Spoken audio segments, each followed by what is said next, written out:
بسم الله والصلاة والسلام على رسول الله. معاكم عبد الرحمن زكريا. النهاردة إن شاء الله هنبدأ نفنش بقى الدورة بتاعتنا. اتكلمنا في أول درس ازاي نعمل elevation، تاني درس ازاي نعمل section، وتعلمنا ازاي نعمل بولد للخطوط بتاعتنا وتبقى سميكة بطريقتين. النهاردة إن شاء الله أنا عايز في البداية، طبعا الناس كلمتني ازاي أحدد اليونت بتاعتي. هنتعلم في الأول ازاي نحدد اليونت، نبدأ نعمل اللاير اللي هتظبط شغلنا. طيب عشان أبدأ أعمل اليونت بتاعتي، تمام، اجي في حته فاضيه اكتب كده يونتس، او اجي في الشريط اللي تحت اكتب يونتس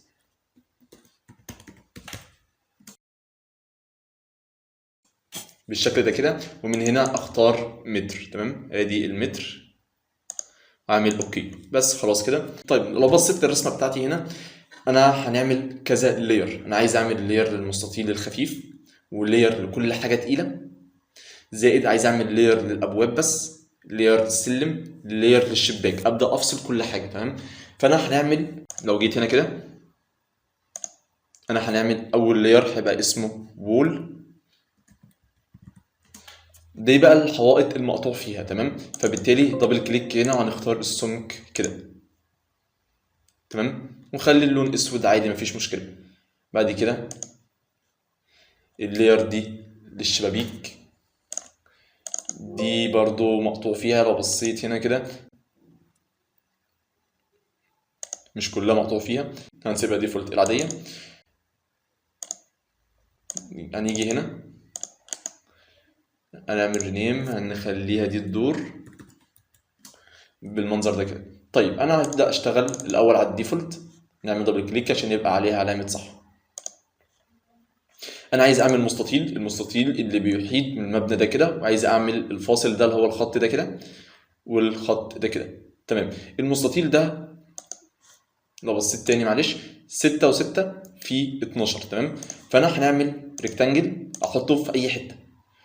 هنا بيقول لي تحت عندك عايز تعمله بناء على اريا ولا دايمنشن ولا ايه، فانا هنقول له انا عايز بناء على دايمنشن، فاكتب له دي كده.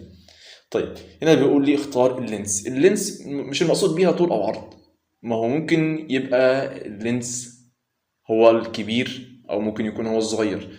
المقصود باللينس هنا الخط العرضي. تمام، اللي بالعرض، يعني انا عايز العرض 6 و6 صح، فهكتب العرض 6 و6، سواء كان 6 و6 دي هي الضلع الكبير او الصغير. تمام، هنا بقى نكتب له الخط الرأسي اللي هو 12. بعد كده نشوف انا عايز احطه فين. انا هحطه هنا كده، ده المستطيل بتاعي. طيب انا عايز دلوقتي اعمل الخط ده اللي بيفصل الجزء ده كده والخط ده. تمام، لو جيت هنا الخط ده، لو عملت خط مساعد كده، الحتة دي هنطلع 1.8 لحد الاخر كده. تمام، ودي هننزل 2.3 لحد الاخر كده بالشكل ده. انا كده عملت اول جزء عندي، مش عايز حاجه تاني. ابدا اعمل الوول بتاعتي اللي هي السميكه، صح، ان الوول عامله الخط سميك. ما تفعلش الخط السميك، اتك على الايقونه دي كده. حتى لو بصيت بيقول لي شو او هايد لاين ويد، اتك عليها هيظهر لي كل حاجه سميكه عندي. تمام، لو اجي بصيت هنا انا عايز اعمل دي، هنقول له مالتي لاين. انا هشتغل بالمالتي لاين. في ناس ممكن تشتغل بالاكسس، يعني في ناس ممكن يقول لك انا هعمل هنا ادي اكسس 1 كده، 2 3 4 رأسيين يعني. وفي ناس يقول لك انا هعمل 4 افقيين، ادي 1 2 تمام، ادي 3، يبقى كده 3 افقيين، 3 رأسيين و4 افقيين، ويبدا ياخد اوفست من كل واحد. دي طريقه. انا المره دي هنشتغل بالمالتي لاين. تمام، المهم هنرجع تاني، ادي مالتي لاين ام ال. هنعمل الاس يعني عشان نختار السكيل زي ما هو واضح هنا. السكيل انا عايزه 2/10. طيب انا هبدا اشتغل على طول، هقف هنا وانزل صح، ما نفعتش معايا. طيب هنا لاحظت ان الخط جاي ناحيه الشمال، انا عايزه لجوه، فابدا من تحت ادي ام ال، ومن تحت كده هتلاقيه دخل لجوه. تمام، تبقى معكوسه يعني. ادي ام ال هنا، لو بدات من فوق هتظبط معايا بالشكل ده كده. تمام، طيب دلوقتي انا عايز، لو بصيت للرسمه بتاعتي، انا عايز اعمل الجزء ده. الجزء ده عشان افهمه انا عايز اعرف هو عباره عن ايه. عباره عن المسافه دي كده 2/10. تمام، فهو نزل من تحت من فوق لتحت كده 2/10 ودخل جوه 2/10، عمل شباك صغير، بعد كده جزء من الحيطة، بعد كده باب، بعد كده اللي هو الجزء ده كده كمل الآخر، بعد كده شباك، بعد كده باقي الحيطة. فعشان نبقى فاهم الأطوال، أنا عايز أنزل 2/10، بعد كده أروح يمين، دي كده 2/10، دي كده 6/10، الشباك ده صغير 6/10، الحتة دي كده نص، ده 9/10، ده كله 1 و2 1 و2/10 يعني 1، بعد كده ده 9/10، بعد كده باقي الحيطة. هنبدأ ننفذه دلوقتي. تمام. بس في حاجة عايز أقولها، دي حيطة عادي مالتي لاين، دي حيطة عادي مالتي لاين. الفراغ أنا عندي 3 فراغات، شباك وشباك وباب، ده هعوض عنه بريكتانجل عشان اقدر امسحه بعد كده وابدا اظبط الحيطه من خلاله. انا عامل الريكتانجل او اسف عامل الشبابيك والابواب لير لوحدهم، فانا هنعمله مؤقتا عباره عن مستطيل وخلاص، مستطيل ملوش اي ملامح. طيب هنبدا ننفذ. هناخد خط مساعد الاول كده، من اول النقطه دي هينزل لي مسافه لتحت كده، مسافه 2/10 بالشكل ده كده. تمام، بس كده خلاص. اجي اعمل ام ال، السكيل بتاعه 2/10 مظبوط، اقف من اول هنا كده واتحرك مسافه 2/10 بالشكل ده كده. عايز اتاكد بس من حاجه، لو جبت دي لدي كده طلع لي مش 2/10، كنترول زد، ادي مالتي لاين، من اول المربع اللي ظهر لي ده كده هتحرك كده مسافه 2/10. بعد كده انا عايز اعمل الشباك الصغير، قلنا هنعوض عنه بريكتانجل، فالريكتانجل لو اتكيت عليه كده هنقف من اول هنا كده. تمام، زي ما احنا شايفين هنا هنختار الدايمنشن من تحت كده، زي ما احنا شايفين تحت في دايمنشن، انا هتكها دي انتر. هنا بيقول لي لو بصيت تحت هيقول لي اكتب اللينس، اللينس المقصود بيها اللي بالعرض، اللي بالعرض انا عايزه 6/10 صح. بعد كده هو عايز اللي هو كأنه الارتفاع او الجزء الرأسي، يعني عندي هنا يبقى الرأسي اللي هو 2/10 بالشكل ده كده. تمام، بعد كده هنعمل الحته بتاعت الحيطه اللي هي نص، ادي ام ال، وهنقف هنا كده نختار نص، نكتب نص. بعد كده هنعمل ريكتانجل تاني، ده بقى فتحة الباب اكتب دايمنشن يعني دي، او هنا فتحة الباب 8/10، وعايز الخط الرأسي 2/10 بالشكل ده. بعد كده عايز ابدا اعمل الحيطه الكبيره، يعني عندي دي 1 ودي 2/10 ودي 1، فبالتالي انا هنعمل مالتي لاين عباره عن من اول هنا كده عباره عن 2 و2/10 بالشكل ده. بعد كده ابدا اعمل ايه، عندي شباك 9/10، هعمل ريكتانجل وادي نقف من اول هنا كده دي انتر، اكتب الخط اللي هو اللي عايزه بالعرض اللي هو 9/10، الارتفاع بتاعه هيبقى 2/10. بعد كده هنعمل ام ال لما بقى من الحيطه بتاعتي لحد هنا كده. خلاص انا كده عملت الجزء اللي فوق، فاضل لي ايه، المفروض اعمل الحته الصغيره دي. تمام، سيبها دلوقتي، هنعملها مع دي.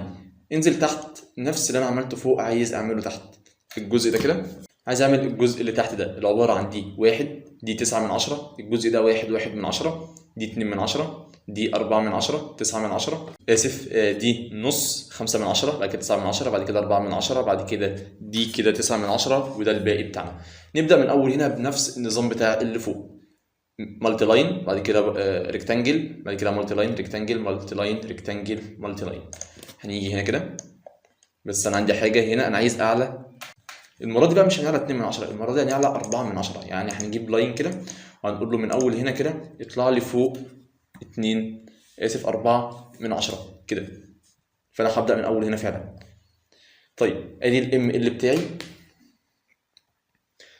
هنيجي من اول هنا كده، لو وقفت هنا كده ومشيت ظهرت لي مشكله، المفروض ما تبقاش كده، المفروض تبقى العكس.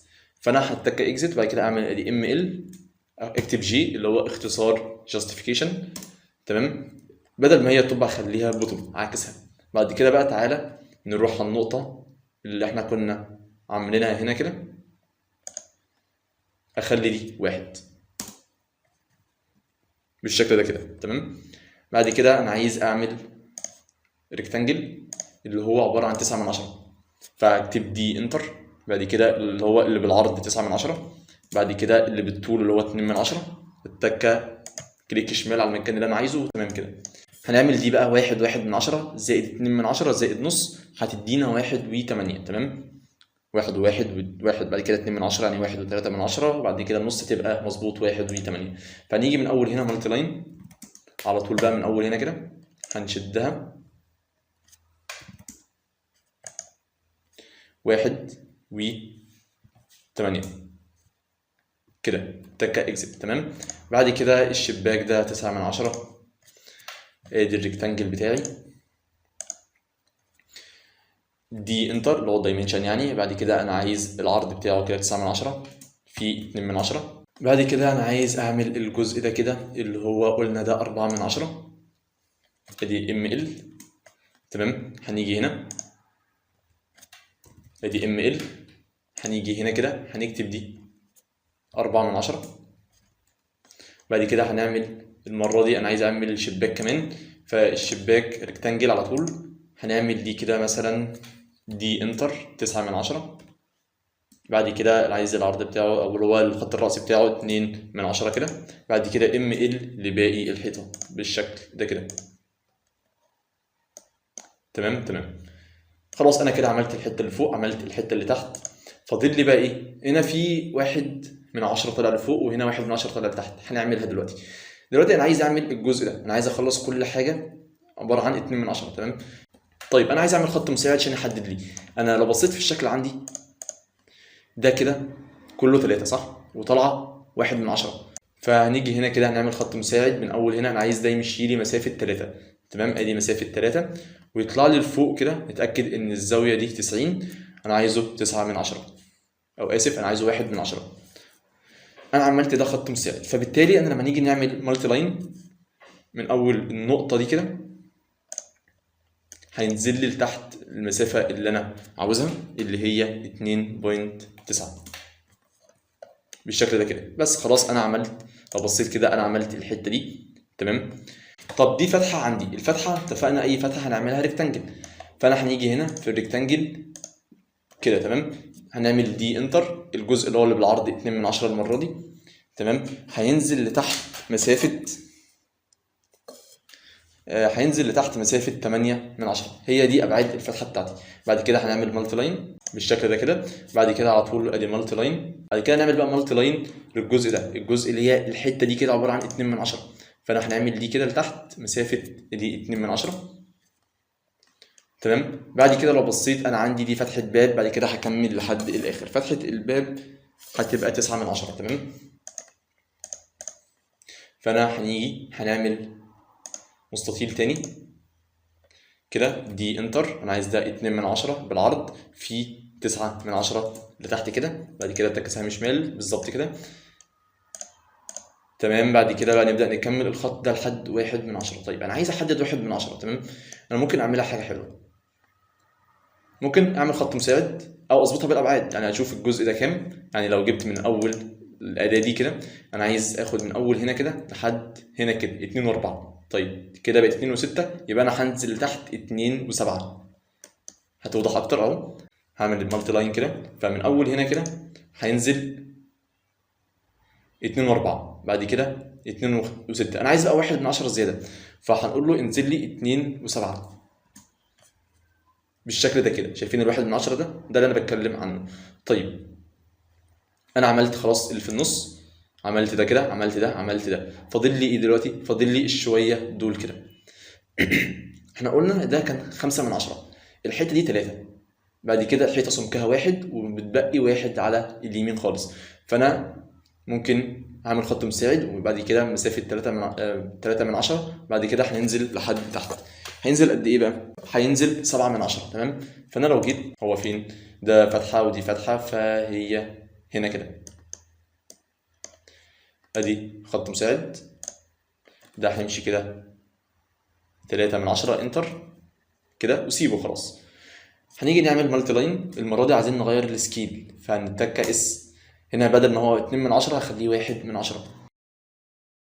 احنا شايفين هنروح على بداية الخط اللي انا لسه رسمه، وهنزل مسافة احنا قلنا ده عبارة عن 8 بالشكل ده كده. طبعا زي ما احنا شايفين ده 2 من 10 ده 1 من 10. تمام. هنعمل ريكتانجل 9 من 10، فهنقف من اول هنا كده، هنقول له دي انتر، انا عايز العرض 2 من 10 في 9 من 10 بالشكل ده، نخليه في الاتجاه ده كده، ده كنترول زد. نعيد تاني معلش من اول هنا، دي انتر، ده المرة دي بقى مش 2 من 10 معلش 1 من 10، ودي 9 من 10، هيبقى بالشكل ده كده. بعد كده انا عايز ابدا انزل كل دي، فبالمالتي لاين المره دي هنزل مسافه قد ايه؟ الحيطه دي كده 2 1 بالشكل ده كده. بعد كده من الاخر خالص لو انا بصيت ادي ام ال انتر، لو انا بصيت هنا كده انا عايز حته كده على اليمين 1 من 10، فانا لو وقفت هنا هيتحرك ادي 1 من 10 دي، 1 من 10 كمان لليمين، فهو على بعض 2 من 10. تمام. اخر حيطه ليا خالص في البلان اللي هو الجزء ده كده.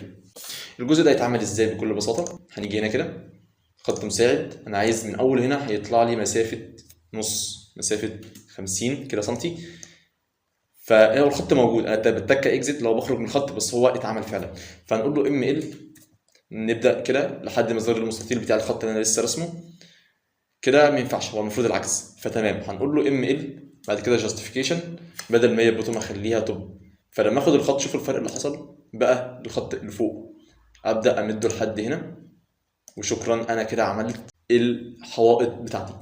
ناقصني حاجتين، ناقصني واحد اسد الفتحات، تاني حاجه اعمل فتحات ازاي؟ باللاين ده كده اجي هنا مثلا اقول له دي اقفلها لي، تمام، نقول له تعالى هنا كده باللاين دي اقفلها لي، هقول له تعالى هنا كده دي اقفلها لي، تمام، تعالى هنا كده دي اقفلها لي، ابدا اقفل كل حاجه عندي عايزه تتقفل. اظن تعالى بقى على اللي تحت دي كده، تمام كده.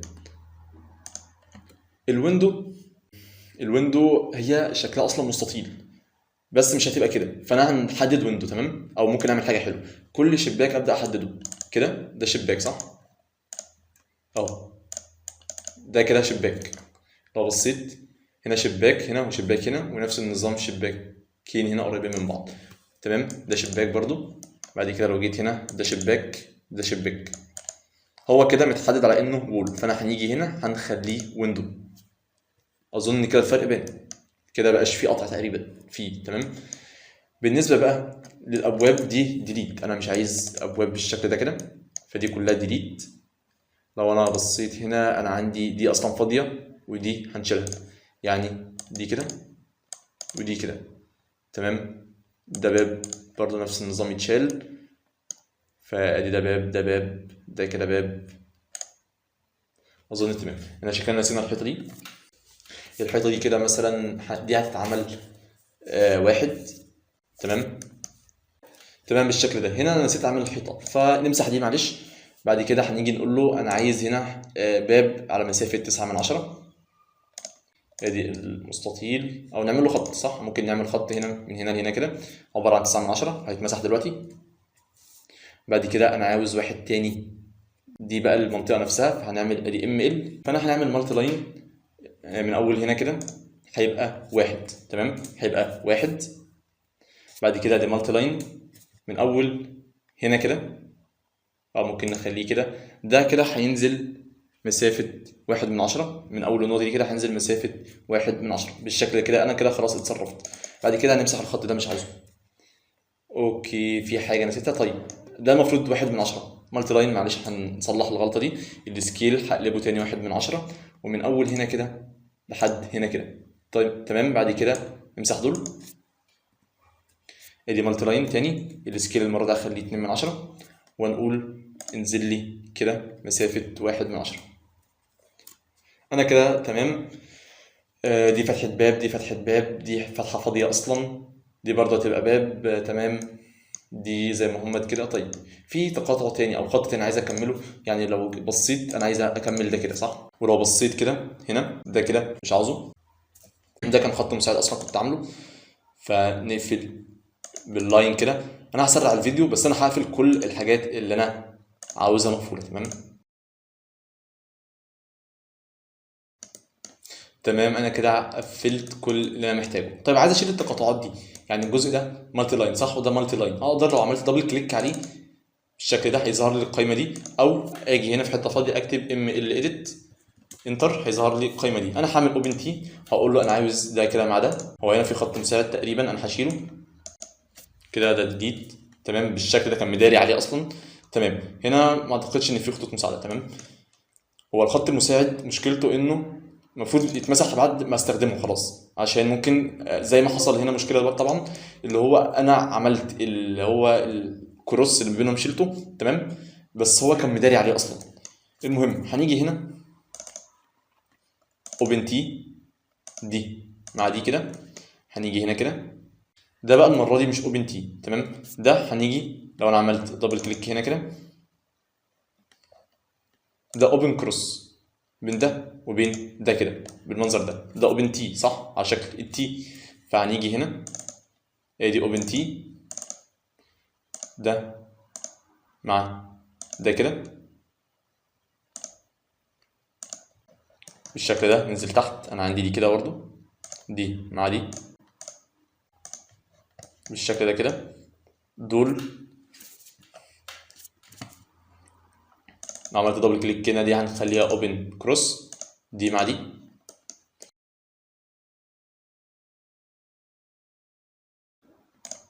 ده كده ممكن اكمله بلاين عادي مفيش مشكله، ده سهل بالنسبه لي اكمله بلاين يعني.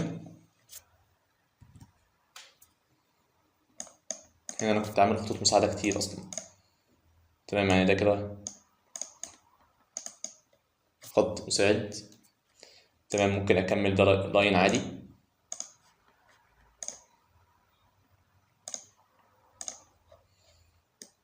تمام بالشكل ده كده. لو انا هعمل مراجعه سريعه كده فالبلان اتظبط معايا تمام، ناقصني اعمل الابواب وناقصني اعمل الشبابيك.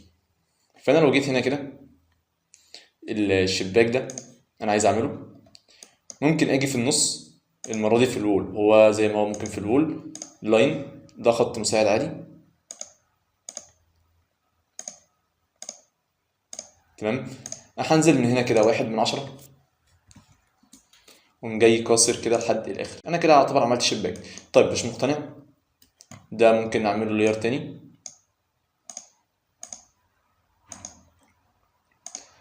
اي اسم دلوقتي بس السمك بتاع الخط هيبقى اخف. تمام ادي اللاين من اول هنا كده هينزل 1/10 ويكمل لحد الاخر كده بالشكل ده. بنفس الطريقة هعمل الشباك ده هنا كده، ادي اللاين هينزل كده 1/10 كده لحد الاخر بالشكل ده كده. طبعا هنا هيتعمل وهنا هيتعمل، فانا هسيب دول كتست ليكم. طيب بالنسبة للباب، الباب يتعمل ازاي؟ بكل بساطة الجزء ده كده هو نفسه الجزء ده تمام. طيب ده عشان اعمل الابواب بكل بساطة اعمل عليه دبل كليك عشان يبقى علامة الصح عليها، ممكن اقلل شوية فاخليه كده مثلا مفيش مشكلة، دبل كليك عليها عشان يبقى هي المفعلة. هنيجي نعمل صندوق. الاول عايز اتاكد من حاجة، من اول هنا لحد هنا هنلاقي 8/10 صح، مكتوب لي 8/10، فخلاص هنيجي هنا كده نقف عند النقطة دي مستطيل يعني، هنقف هنا كده دي انتر، انا عايز اللي هو العرض 0.5 بعد كده 9/10 بالشكل ده كده نخليه كده تمام. دلوقتي انا عايز ابدا اعمل الدايره انا عايز احط لها لاير لوحدها على اساس انها تكون لونها مميز. فانا لو جيت عملت نيو لاير هخلي بس مجرد ان لونه احمر وهو بياخد اللاين ويت من، يعني ممكن هنا اظبط اللاين ويت تمام. طيب انا ممكن اعملها ايه؟ انا ممكن اعملها سيركل، يعني من اول هنا كده تقف لحد هنا كده لو لاحظت بالشكل ده بقت دايره عندي تمام. الزيادات ابدا اشيلها بالترم كده، اشيل دي كده دي كده دي كده. طب بصيت هنا الجزء ده برضو يتشال وده يتشال وشكرا بقيت تمام عندي. انا كده عملت الباب تمام. هعمله مره كمان وبنفس الطريقه هنعمل البابين اللي هنا كده، وفي هنا باب برضو هيتعمل. هنيجي هعمل ريكتانجل هرجع لي بس لكلمه دور من هنا كده تمام. اتاكد من حاجه، لو اتكيت على اللي هي علامه المسطره دي كده هبدا اقيس من اول هنا لحد هنا يطلع لي 9 من 10. فانا هعمل مستطيل كده، هيبقى الخط دي انتر، الخط كده اللي بالعرض هيبقى 9 من 10، هو هينزل 2 من او اسف كنترول زد دي انتر، فهيبقى 9 من 10 وخليه 0.5 بالشكل ده كده. تمام بالشكل ده. عايز اعمل الدايره بتاعتي، هنيجي هنا في الدور اختار لاير 2 اللي هي الحمراء يعني، هاجي عايز اعمل الدايره من اول هنا كده لحد هنا كده بالشكل ده. الزيادات ابدا اشيلها بالترم، هعمل ترم بعد كده انتر، بعد كده ابدا اشيل اللي انا مش عاوزه. فانا كده عملت بابين. بالطريقه دي اقدر اعمل، لو لاحظت انا عايز اعمل باب هنا وعايز اعمل باب هنا وعايز اعمل باب هنا، فخلاص بقيت الطريقه سهله. طيب عايز استعرض احنا عملنا ايه. تمام، عملنا البلان اللي جوه ما عدا الفرش، سيبك من الفرش دلوقتي. عملنا الحيطه، عملنا شباكين، عملنا بابين. تمام، هنيجي هنا بقى عايز اخلص الجزء اللي هو اللي بره. بسيط، انا لو عرفت دي كده انا هقولها شفوي مش هعملها عشان وقت الفيديو ما يطولش يعني، لو اتبقى وقت في الاخر ممكن اقولها. فانا اشوف دي مثلا كام. تمام، فانا عايز اعمل الجزء ده. تمام، هنعمل الجزء ده سريعا، وبنفس الطريقه هعمل الحته اللي تحت دي كده. هعمل لاين هنخليها اللي هي 0 من اول هنا كده، هنمشي مسافه 4، هنزل تحت كده، ممكن من هنا كده امشي مسافه 1 من 10، هنطلع كده مسافه نص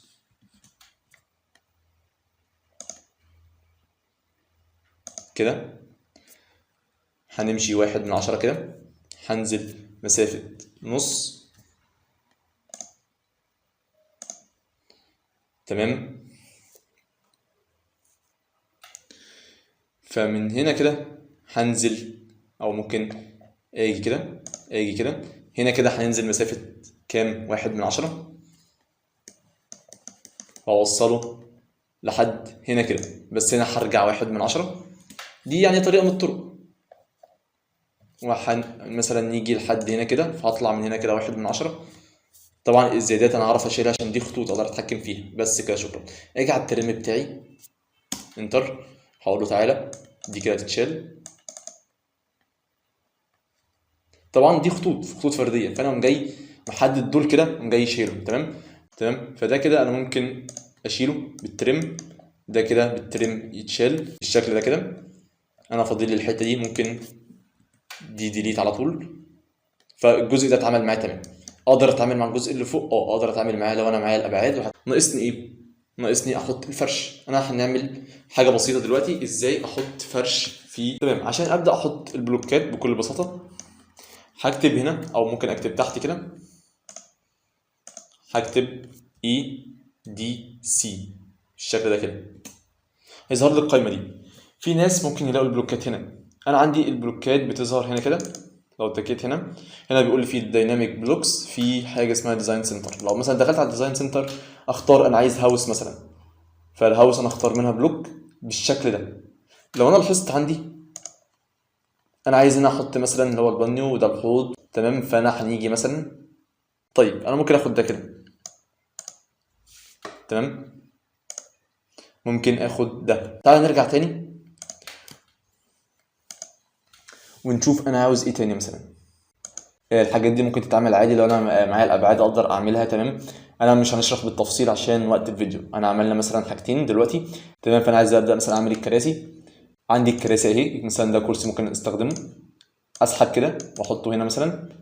تمام، شوف مثلا عندي ايه تاني ممكن استخدمه. يعني دي نبذه بسيطه عن البلوكات اللي عندي. فانا ممكن ابدا اكتشف ايه الحاجات اللي عندي. لو ما عنديش حاجات، الحاجات دي تتحمل من على النت، بس انا مش هشرحها الدرس ده بالذات يعني، هيبقى ليها دروس تانية ابدا ازاي احمل بلوكات من على النت وكده، اللي هو الخاص بالكاد يعني. ولو كده مثلا الحاجات دي لو انا معايا الابعاد بتاعتها اقدر اعملها بكل بساطه. تمام، بالشكل ده كده عملت بلان بسيط، عملت الحيطه. تمام، عملت اللي هو الجزء اللي تحت ده. تمام، بعد كده عملت طبعا الابواب والشبابيك. الباب هنقدر نكمله بكل بساطه لو انا معايا اللي هو الابعاد بتاعت مثلا باقي الفرش وكده اقدر اعملها. طبعا السلم انا ما عملتهوش بس هو سهل، انا لو عندي الابعاد اقدر اعمل السلم بكل بساطه بنفس الطريقه. في الدروس الجايه ان شاء الله على القناه بتاعتنا هنبدا نحط حاجات ادفانسد، بعد كده نبدا نعمل بلان كامل بكل تفاصيله. فلحد كده الدرس انتهى وشكرا لكم.